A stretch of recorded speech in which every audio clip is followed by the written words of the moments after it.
Hi, I'm Scott Stein, Senior Editor at CNET. Now, it doesn't come along so often that we'll see a gaming laptop that attempts to redesign or redefine what's going on in the world of gaming laptops.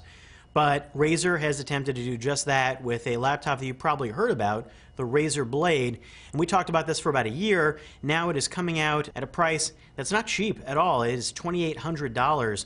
What do you get for that? Well, this laptop is under an inch thick. It's only about 6.4 pounds and has a big 17.3-inch screen, and it is oriented towards gamers. The graphics are maybe a tad less robust than you get on some laptops like Alienware's or, pumped up to the gill Origin laptops. This is an NVIDIA GT555 graphics inside, and it's got a Core i7 processor, 8 gigabytes of RAM, and a 256 gigabyte SSD. That is built in one configuration that's available on Razer's site. Now, there's no optical drive on this laptop.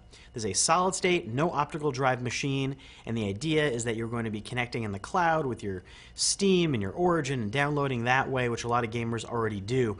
The new hardware that this brings to the table is the Switchblade UI. And if you remember back a couple of CESs ago, we showed this concept device called the Switchblade that Razer had made that was almost a gaming netbook. Had a touch screen that also worked as the touchpad with a whole bunch of customizable buttons. Well, that survived here, and it's off to the right-hand side, replacing where the number pad would be. Theoretically, what you can do with this is you can show anything on that second screen and use it as a touchpad. Plus, there are 10 buttons up here that have customizable graphics that pop up on them that can be used for anything from launching applications to being used for recording macros and all sorts of other functions. And not just those 10, but with a 3-finger swipe across the screen, you can bring up many sets of 10. So if you're playing some sort of in-depth game with a lot of different transactions, well, you can nerd out to your heart's content with recordable macros and all that stuff. Now, certain games, maybe about 10 to 15 of them, Razer says, are going to be specifically designed with a certain number of buttons in mind and graphic assets that Razer is going to supply. However, you can customize your own looks for buttons and put in your own graphic assets. So that's nice that you can do that. As far as the screen goes, well, right now you can pull up some apps that allow you to play YouTube videos or check Facebook or use Gmail. But other than sort of a glorified web browser on a second screen, there really aren't any games yet that take advantage of that, which is a shame because you could easily see how that could be used, especially for any sort of microtransaction system or any game that has a lot of strategy functions. It's going to be a bit of a disconnect, however, if you're planning on using a trackpad and you're used to where it is. I kept reaching for this phantom trackpad over here and not finding it. It's over on this side. It's ergonomically fine to use it over here once you get used to it, but it just threw me off a little bit. Plus, when it comes to ports, there are a bunch of ports on the left-hand side, none on the right side.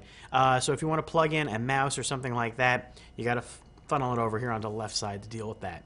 $2,800 is not chump change, and that's a lot to invest in a concept type of device, which in a lot of ways this is, and it is a real gaming laptop, but you are sort of having this sacrifice a little bit for graphic robustness in terms of a slimness of design, 6.4 pounds, which is in the lighter end of gaming laptops, but it's still not light compared to a regular laptop. This Switchblade UI syncs up with Synapse, which is Razer's cloud syncing service for saving all of your customizable macro settings. Now, the idea is that you could save your settings and then plug in, they have one of these UIs in a gaming keyboard or plug in one of their other peripherals and be able to sync across devices. I'm Scott Stein, and that's a first look at the Razer Blade gaming laptop.